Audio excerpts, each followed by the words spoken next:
Buenos días, hermanos.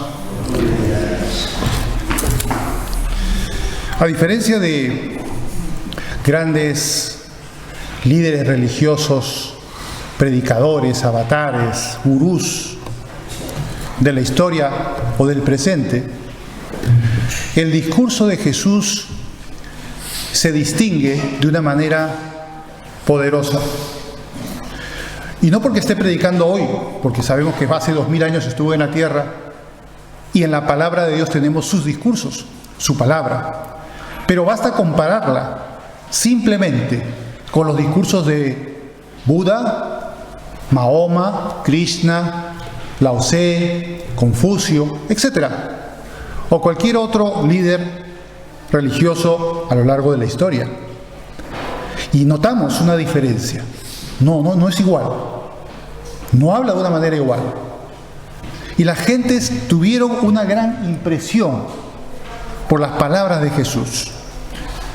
Y en esta segunda parte del capítulo 7 vamos a encontrar el relato extraordinario de cómo los fariseos, indignados por las palabras de Cristo, por ese poder que destilaba Jesús, mandaron a unos alguaciles a que lo prendiesen, porque ellos buscaban detenerlo, y no solo eso, sino también matarlo. Había un encono, un odio en sus corazones por Jesús. Por supuesto, no solo era por razones de tipo celos religiosos, que seguramente también lo era, sino principalmente porque Satanás estaba detrás. Sus corazones no vibraban a la frecuencia del Espíritu Santo, sino más bien a la de Satanás. Captaban la emisora de Satanás, no la de Dios. Y en su corazón estaban calibrando, cocinando intrigas contra Jesús. Y lo que querían es eliminarlo. Y eso significaba matarlo. Entonces mandan a los alguaciles. Ahora vamos a ver en detalle la historia. Y los alguaciles regresan y dicen algo parecido a este título. No exactamente en esas palabras. Dicen: nunca hombre alguno ha hablado como este hombre. Nunca. Quedaban súper sorprendidos, cautivados por una forma de expresarse de Jesús que no era la de un ser humano. Fíjense cómo entendieron las gentes. Esto es otra cita, está casado en este caso de Mateo. ¿Cómo entendían las gentes las palabras de Cristo? ¿Qué es lo que los cautivaba? Dice este pasaje que, y cuando terminó Jesús estas palabras, la gente se admiraba de su doctrina, porque les enseñaba como quien tiene autoridad y no como los escribas. Los escribas eran, más o menos viene del término escritor, que escribe, porque ellos se encargaban de hacer copias de la Torá y del Talmud, del libro de la ley. Y claro, eran gente que escribía. Por lo tanto, también eran al mismo tiempo eruditos de la ley mosaica. Por lo tanto, eran religiosos, gente que sabía de las escrituras, y por lo tanto eran los sabios, los entendidos del mundo judío. Pero Jesús no hablaba como ellos. Pues ellos podrían ser muy eruditos, pero Jesús no hablaba como ellos. Dicen que hablaba como quien tiene autoridad. ¿Y eso qué significa? Que hablaba como Dios. Hablaba como Dios.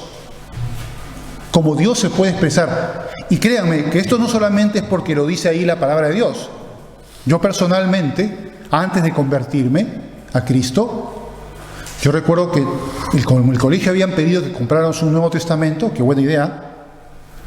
Pues en el colegio no lo enseñaban, pero yo en la casa pues lo abría, empezaba por Mateo, y recuerdo que, pese a que en ese momento, aún siendo niño, ya era ateo, me admiraba las palabras de Jesús. Y decía: este hombre es especial. No, esto no es alguien cualquiera. No se trata de un gran filósofo, de un gran fundador de religiones, es alguien más. Estas palabras no son normales para un ser humano. Absolutamente no lo son. Y eso fue en gran medida lo que me llevó a creer en Cristo volverme a ser teísta, no ateo, y al final recibir a Cristo en mi corazón, porque podía apreciar la impronta divina de las palabras de Jesús. No era cualquier hombre, nunca hombre alguno ha hablado como este hombre. Ahora vamos a analizar un poquito más en detalle qué es lo que pasó. Empezamos pues por el verso 32, dice: los fariseos oyeron a la gente que murmuraba de él estas cosas. Que murmuraban que sí, que es el Cristo, que no puede ser. Eso murmuraban. Y los principales sacerdotes y los fariseos, o sea, hablamos de los saduceos, los sacerdotes, la casta sacerdotal eran los saduceos. Ellos tenían una forma de pensar peculiar. Ellos no creían mucho en las realidades espirituales. Eran más o menos los materialistas del judaísmo. Y los fariseos eran los espiritualistas. Ellos creían en la resurrección, en los ángeles, en las realidades espirituales. Pero ambos estaban afines en la prerrogativa de Satanás, de oponerse a Jesús. Ambos estaban unidos. Pese a que tenían sus diferencias, ambos estaban unidos en oponerse a Jesús. A ambos Jesús les caía absolutamente mal. No lo pasaba. Dice, enviaron alguaciles para que le prendiese. Vamos a continuar qué sucede. Y entonces dijo Jesús, sabiendo que iban a buscarle, dice: todavía un poco de tiempo estaré con vosotros, e iré al que me envió. Me buscaréis y no me hallaréis, y a donde yo estaré, vosotros no podéis venir. La gente se quedó, ¿qué es eso? ¿Qué está hablando? Que no podemos seguirle. Vamos a ver qué dice. Dice, entonces los judíos dijeron entre sí: ¿a dónde se irá este que no lo hallaremos? ¿Se irá a los dispersos entre los griegos y enseñará a los griegos? ¿Qué significa esto que dijo: me buscaréis y no me hallaréis, y a donde yo estaré, vosotros no podéis venir? Definitivamente estaba hablando, por supuesto, Jesús de que Él iba a ir al Padre, es decir, iba a morir, resucitar y ascender al Padre. Y evidentemente estos señores que están influidos por Satanás no pueden ir donde va a ir Jesús, evidentemente, ¿no? Ahí no, Jesús le dijo: ustedes, como son, que no creen en mí, que quieren matarme, ahí no pueden ir donde yo voy, ustedes no pueden ir, sin lugar a dudas. Ahora vamos a ver un poquito qué es lo que hay en el corazón humano. Porque esta gente era religiosa, no eran pues simples laicos, no, eran religiosos. Los fariseos eran los más fanáticos observadores de la ley de Moisés. Y los saduceos pues tenían una gran relevancia en virtud de su cargo de sacerdotes. Y ambos tenían mucho prestigio. Ambos pretendían servir a Dios, pretendían honrar a Dios en lo que hacían. Ellos quizás lo creían, no es que fueran gente necesariamente perversa que no pretendiera servir a Dios, sino que ellos lo creían. Y sin embargo, no estaban en sintonía con Dios, sino por lo contrario, estaban en contra. No querían a Jesús, no creían en Él, pero querían matarlo. ¿Qué es lo que sucede aquí? Vamos a ver un episodio cuando arrestan a Pedro y Juan por predicar el Evangelio, y hay una conversación entre los fariseos en el Sanedrín, y allí se encuentra Gamaliel. Recordarán que Gamaliel era un eminente rabí judío, un gran sabio de los judíos, un hombre que fue tutor del apóstol Pablo, sin más ni menos. Y este hombre definitivamente era sabio, porque le va a decir algo que ellos no esperarían escuchar. Vamos a ver qué es lo que dice el pasaje. Dice: varones israelitas, mirad por vosotros lo que vais a hacer respecto a estos hombres. Cuidado, chicos, cuidado lo que están haciendo.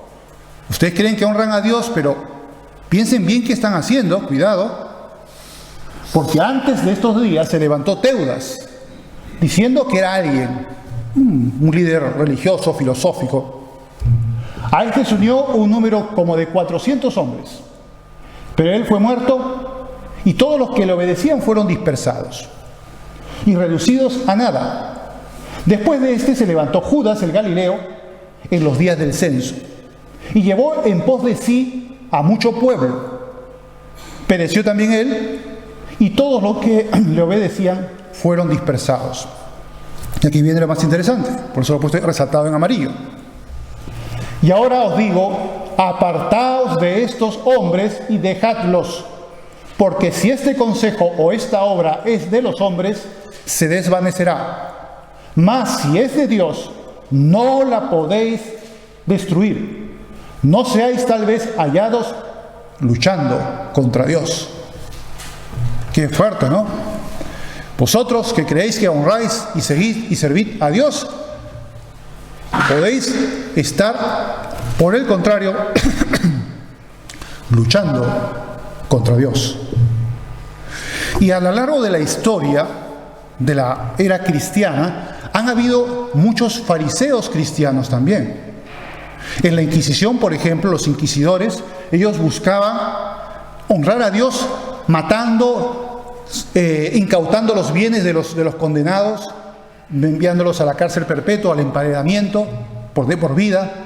Y no estoy hablando de la Inquisición española solamente, estoy hablando de la Inquisición general de Roma, que siglos antes de la institución de la Inquisición, en el siglo XV de la Inquisición española, ya existía la Inquisición francesa, estamos hablando del siglo XIII. O sea que esto ya llega de largo, y en varios países de Europa. Y había pues un cuerpo de inquisidores, y estos inquisidores pues pretendían honrar a Dios, hablaban muy bonito de Dios, y estaban a favor de Dios, de modo alguno. No solamente perseguían a las herejías cátara y albigense, que sí, efectivamente eran herejías, eran ideas totalmente estrambóticas, pero también perseguían a los valdenses, y estamos hablando del siglo XIII en adelante. ¿Quiénes eran los valdenses? Eran cristianos auténticos cristianos, y a eso los perseguían. En el siglo XVI, cuando ya había sucedido la reforma protestante, los inquisidores pues perseguían pues a los protestantes. Y había un inquisidor en Francia, por esos tiempos, siglo XVI, que fue muy eficiente en condenar a muerte a muchos creyentes, a muchos cristianos. Pero llegó un momento en que él se convirtió, se reconoció que estaba luchando contra Dios, no contra Satanás, sino contra Dios. Y se arrepintió, y lo que hizo fue decirles a los demás inquisidores: señores, yo creo a estos señores que lo estáis quemando, yo creo en ellos, yo creo en Jesús de esa manera, no como lo que ustedes piensan.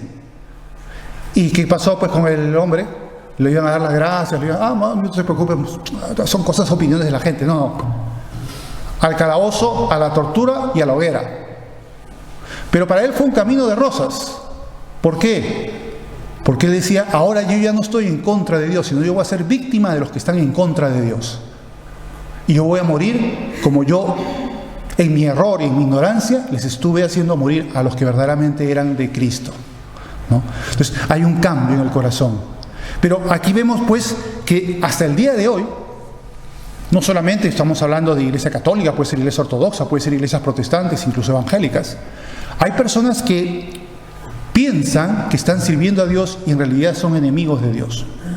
Pero ahora vamos a hacerle una pregunta. Ahí ya viene algo que nos conviene a nosotros, porque claro, aquí podemos señalar a gente que no conoce a Cristo, o que cree que conoce a Cristo, pero sigue una religión que en el fondo no es cristiana, o no es verdaderamente cristiana.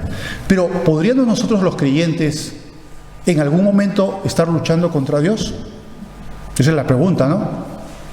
La pregunta tiene por respuesta un sí.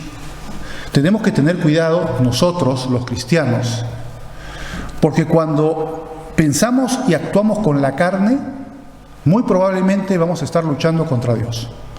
Vamos a estarnos perjudicando a nosotros mismos, podemos perjudicar a otros y a la obra. Estos 3 puntos. Por causa de actuar en la carne. Tenemos que pensar muy bien qué vamos a decir y qué vamos a hacer.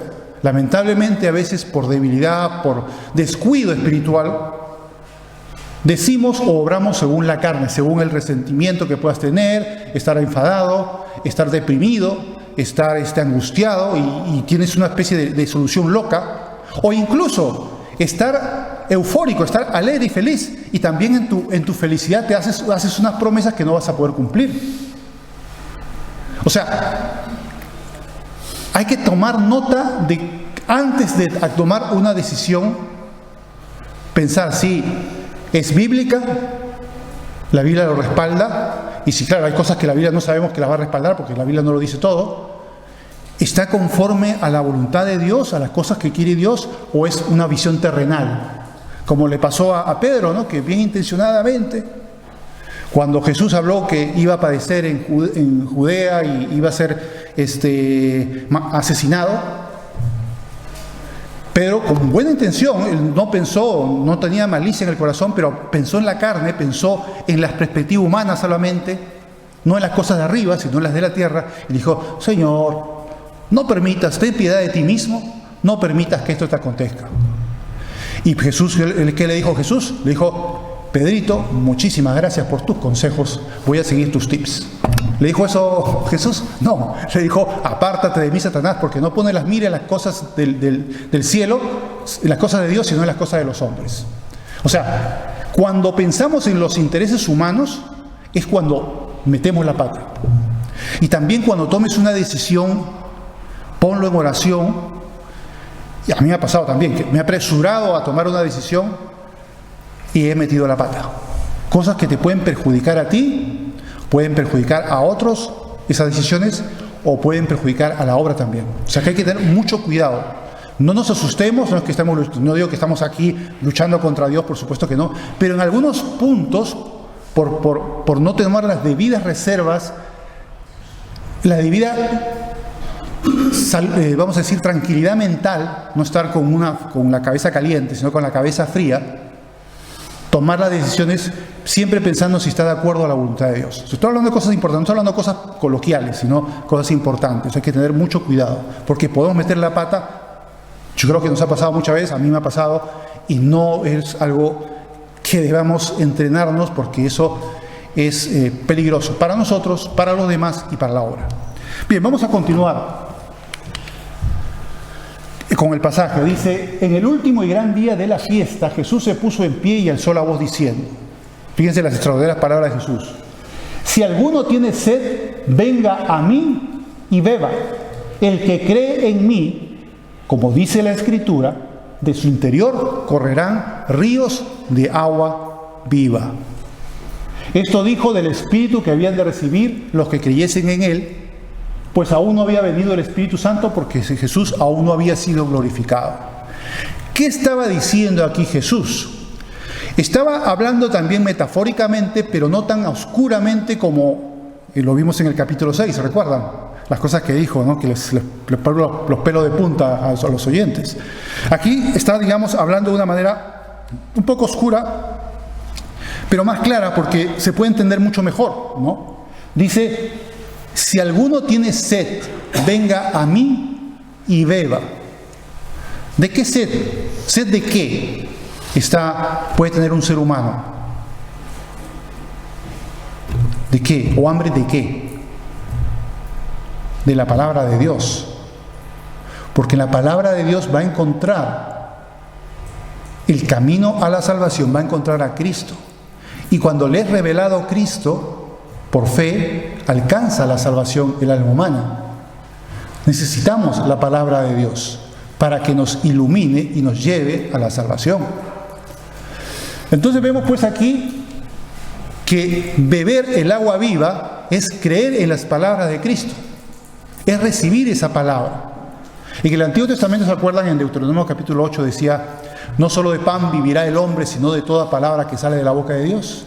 ¿Recuerdan? Está diciendo que el ser humano no necesita solamente las cosas materiales. Todo ser humano necesita de la palabra de Dios para ser vivo de verdad. La verdadera vida está en aquellos que reciben la palabra de Dios y tienen a Jesús en su corazón. Esos son los verdaderamente vivos. Los demás están muertos. Pueden ser aparentemente felices pensando que en su prosperidad tienen todo lo que necesitas. Pero sabemos de tantos y tantos testimonios de gente que dice que sabe que es feliz y al final, aún teniéndolo todo, es infeliz.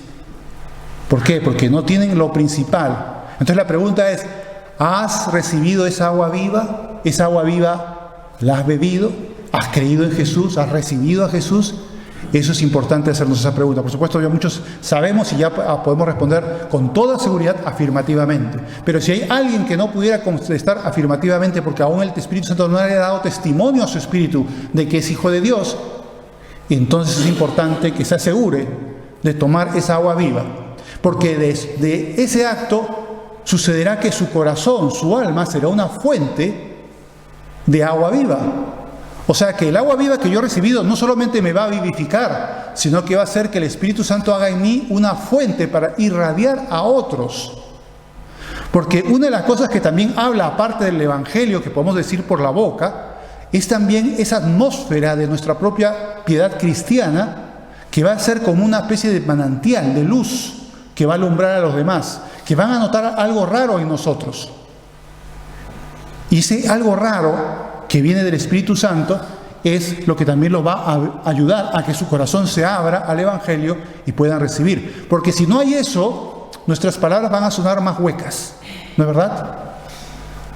Tiene que haber un resplandor, no solamente metafórico, sino, bueno, también posiblemente en el mundo espiritual, de hecho, no es metafórico, es un resplandor real, pero eso no lo vemos. Pero tiene que haber un resplandor que se note, psicológicamente me refiero. Tiene que notarse. Bien, vamos a continuar. Esta es una exhortación que aparece en Hebreos para todos aquellos que se lo están pensando. Dice, bueno, me lo pensaré. No, no te lo pienses. Es hoy el momento. No esperes más. Dice otra vez, determina un día hoy, diciendo después de tanto tiempo por medio de David, como se dijo, si oyeres hoy su voz, no endurezcáis vuestros corazones.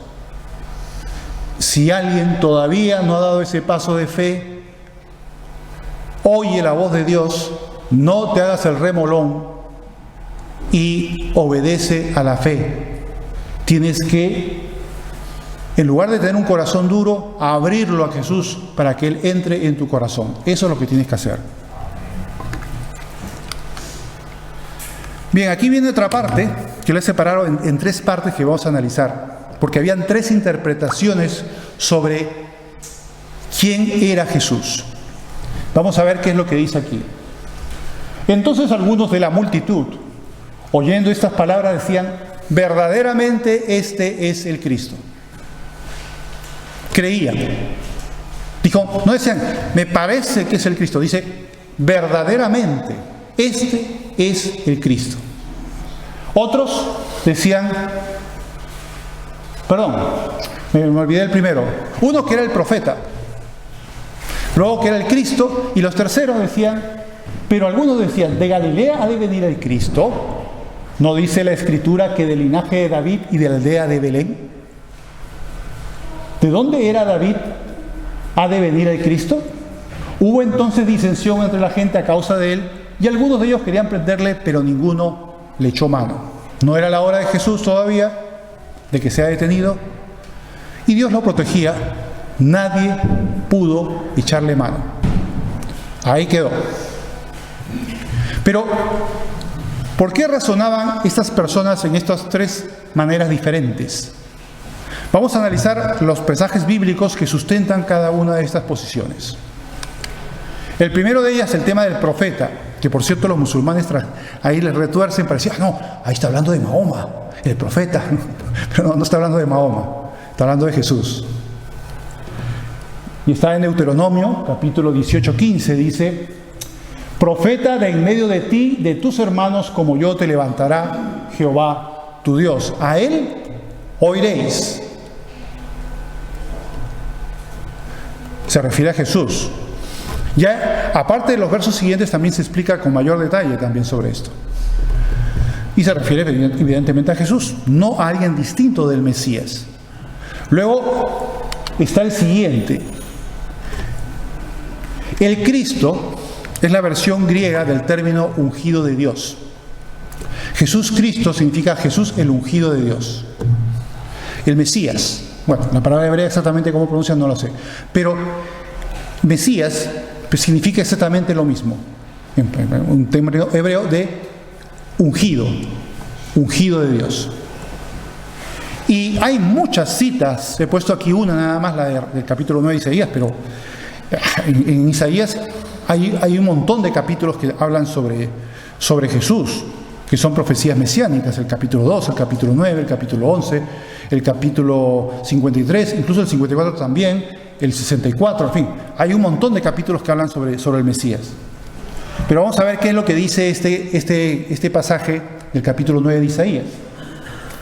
Dice, porque un niño nos es nacido. Fíjense que está hablando de un niño. No es un hombre que aparece por ahí y se les infiere una especie de autoridad religiosa y ya comienza a maniobrar y a predicar por ahí. No. Dice que es un niño, alguien especial que va a nacer en Israel como rey y va a tener un ministerio muy especial. Tan especial que es eterno, trascendente. Dice, hijo nos es dado y el principado sobre su hombro. O sea, el principado que es príncipe, es rey. Y se llamará su nombre, fíjense cómo se titula aquí, se identifica a Jesús. Para aquellos que digan que no es poca cosa Jesús, que no se identifica con el Padre, que no es en esencia Dios como el Padre, aquí te lo desmiente, porque aquí te está diciendo que sí lo es. Admirable, consejero, Dios fuerte, Padre eterno, príncipe de paz, lo dilatado de su imperio y la paz no tendrán límite sobre el trono de David y sobre su reino, disponiéndolo y confirmándolo en juicio y en justicia desde ahora y para siempre. El celo de Jehová de los ejércitos hará esto. Entonces aquí vemos un pasaje de muchos en el Antiguo Testamento que hablan concretamente de que vendrá un Mesías, alguien poderoso, que es Dios, como dice Ezequiel 34. Yo mismo iré, dice el Señor. Yo mismo iré. No dice yo voy a enviar a alguien, no, yo mismo iré. Y ahí vemos pues a Jesús, que es Dios, cumpliendo esa profecía de Ezequiel 34. Y las otras profecías también. Entonces eso es lo que entendían algunos y felizmente creyeron. Y luego volvimos a los incrédulos, que ellos sí muy aparentemente eruditos, fíjense lo que dice. Dicen que Jesús es un supuesto embaucador, dado que piensa que viene de Galilea y no de Belén, ¿no? Pero en Miqueas 5:2 tenemos la profecía sobre Jesús que nacería en Belén. Dice así: pero tú, Belén Éfrata, pequeña para estar entre las familias de Judá, de ti me saldrá el que será Señor en Israel, y sus salidas son desde el principio, desde los días de la eternidad. ¿Se puede decir eso de un simple hombre? Claro que no. Ahora, ellos sabían, también muchos sacerdotes cuando fueron los magos, ¿se acuerdan? A hablar con Herodes. Dijeron, y Herodes preguntó, ¿y de dónde se dice la escritura que va a nacer el Mesías? Remitieron a Miqueas capítulo 5 y dijeron, de Belén, ¿no? Y fueron ahí y mataron niños, porque pensaban sería alrededor del segundo año del nacimiento de Jesús. Y mataron niños de 0 a 2 años para asegurarse de que mataran a Jesús. Pero Jesús ya no estaba ahí, estaba en Egipto. Pero bueno, ellos tenían ese problema. Pero ¿qué pasa? Que cuando Jesús está aquí, en este momento, en la fiesta de los tabernáculos en Jerusalén, mucha gente no sabía ese detalle de que Jesús era de Galilea, había vivido en Galilea, pero había nacido en Belén. Y como lo ignoraban, pensaban que, como eran muy eruditos, era una forma, un pretexto para decir, no, este no es verdaderamente el Cristo, ni profeta, ni 8 cuartos. Es solamente uno de estos así como Teudas, o como los otros, que va a coger algunos adeptos y un buen día desaparecerá y ya está. Pero otros también lo veían con odio, porque Satanás estaba allí, calentando las llamas de su oposición contra Cristo y querían matarlo. Pero ellos se llevan una gran sorpresa. Oh, sorpresa.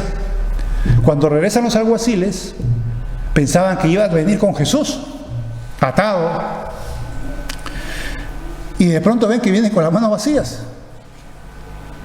Y bueno, pues sucede lo que dice aquí, dice, los alguaciles vinieron a los principales sacerdotes y a los fariseos, y estos le dijeron, ¿por qué no le habéis traído? ¿Y qué respondieron los alguaciles?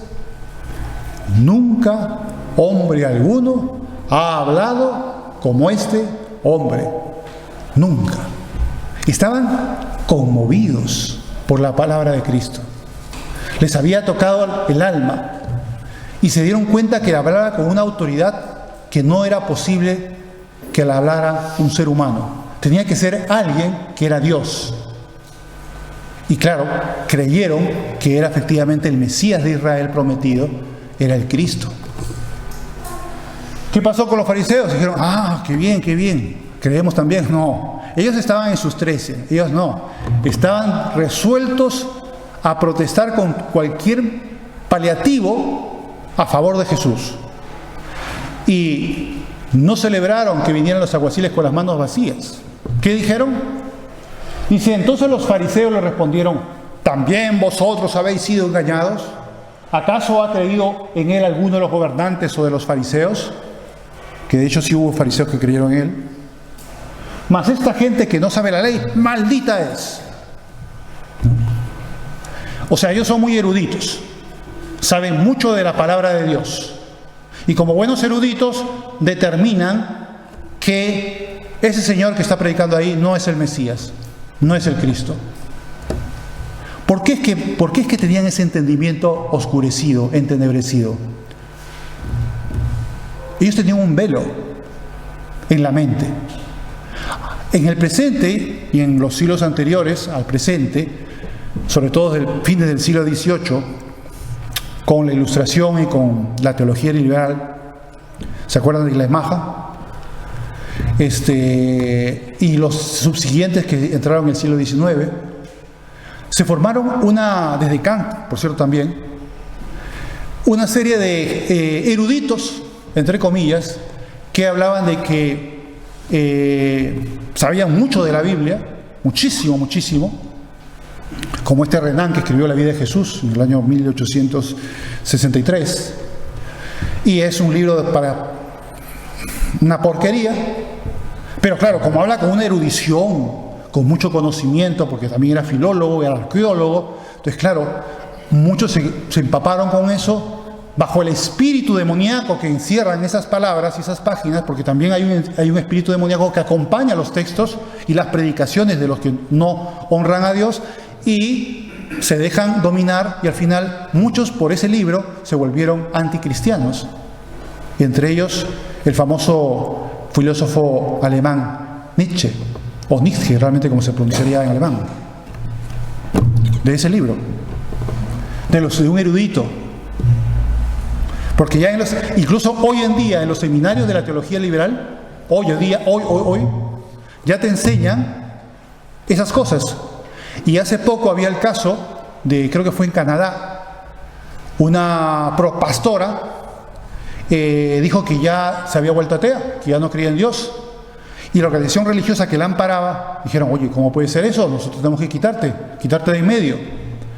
Y los feligreses, en lugar de decir, uy, ¿cómo es esto que no cree en Dios la pastora? La arroparon, le dieron la bienvenida, que sigue con nosotros, que está muy bien, y aceptaron totalmente. Claro, una atea, una mujer así, ¿quién va a ser creyente con una prédica de esta mujer?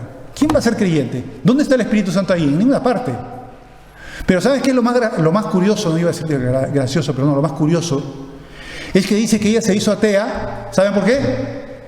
Porque fue a estudiar un seminario y del seminario salió atea. ¿Qué les parece? Ahora, ¿qué teología era la de ese seminario? Obviamente era teología liberal. No podía ser otra teología. La teología liberal produce anticristianos, no solamente cristianos falsos, sino también anticristianos. Muchos luchadores contra la fe de Cristo nacen de los seminarios cristianos de teología liberal. Imagínate. ¿Para qué sirve eso? Para el servicio de Satanás. Nada más. Qué triste. Miren lo que dice aquí sobre respecto a los judíos, ¿no? Estos grandes eruditos bíblicos, fariseos. Dice, hablando de ellos, Pablo dice, pero el entendimiento de ellos se embotó, porque hasta el día de hoy, cuando leen el antiguo pacto, les queda el mismo velo no descubierto, el cual por Cristo es quitado. Y aún hasta el día de hoy, cuando se lee a Moisés, el velo está puesto sobre el corazón de ellos, pero cuando se conviertan al Señor, el velo se les quitará. Aquí nos enseña algo muy interesante e importante, ¿no? Lo determinante que es la labor del Espíritu Santo para que entendamos las Escrituras. Sin el Espíritu Santo, tú no vas a entender nada de las Escrituras. Por mucho que seas un erudito de una gran universidad, de Harvard, de Oxford, de Cambridge, no importa, puedes ser un erudito, pero no has entendido absolutamente nada. Y cuando tú los lees a estos señores, te das cuenta que no han entendido absolutamente nada, porque el Espíritu Santo no estaba presente. Ahora uno dirá, sí, pero aún así los cristianos tenemos diferencias teológicas.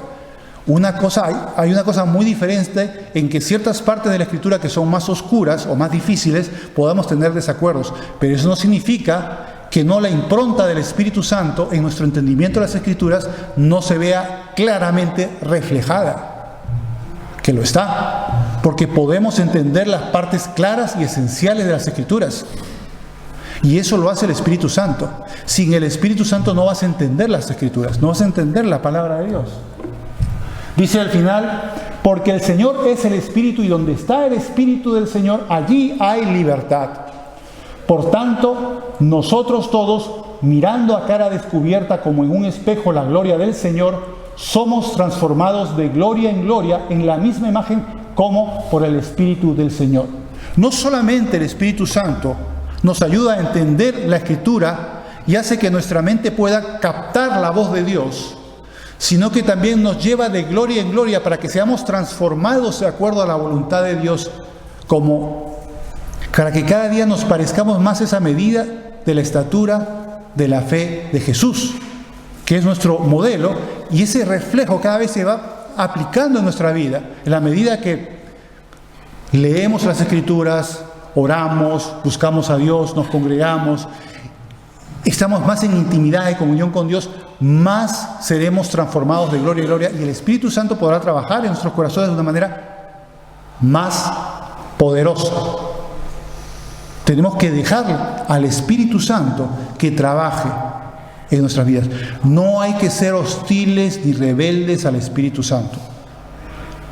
A veces nos llenan, no, por ahí no, pero que sí, y te comienza a llenar la cabeza de argumentos de que sí, que tienes que hacerlo, ¿no? Y comienzas a pensar y te niegas, y al final tomas una decisión, como decía antes, que no es la que Dios quiere.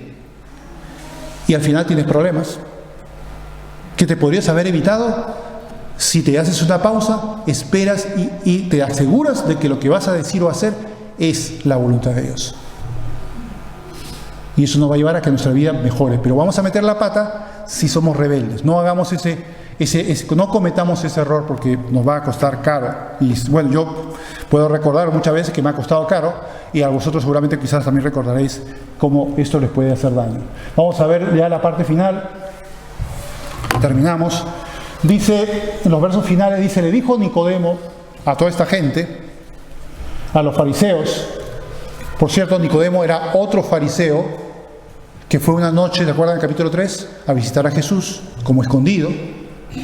Y también Nicodemo participó con José de Arimatea para preparar el cuerpo de Jesús para la sepultura. O sea, que fue un creyente y que siguió como creyente en Cristo.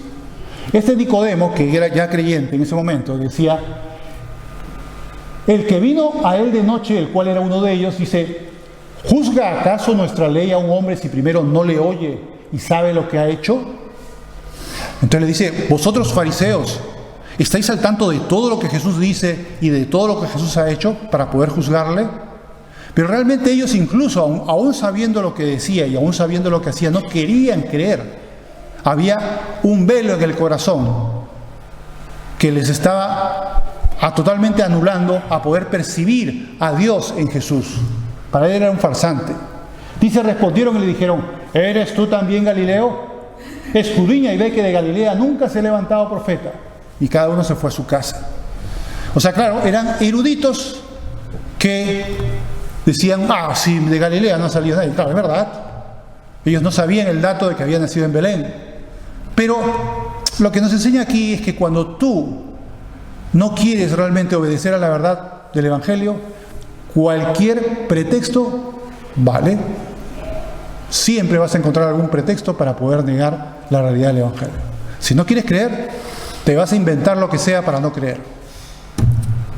Y eso es lo que no deben hacer las personas para poder más bien abrir su corazón, que ese velo sea quitado y que puedan recibir el Evangelio de Cristo para ser salvos. Vamos a orar. Señor, te damos las gracias por el consejo de tu palabra. Te pedimos, oh Dios, que nos ayudes a ser prudentes, a no dejarnos llevar por nuestros impulsos, ni actuar en la carne, Señor.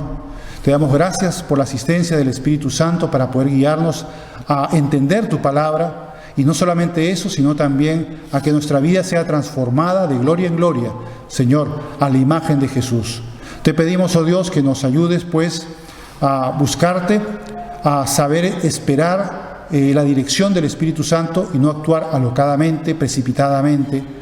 Y, Señor, te pedimos, pues, que nos ayudes en esto, porque verdaderamente es algo que nos pasa a todos. Y te pedimos, oh Dios, que de esta manera podamos ser útiles a ti, poder llevar bendición a nuestra vida, a la vida de los que nos rodean, a la iglesia también. Nos encomendamos a ti, oh Dios, en el nombre precioso de Jesús. Amén.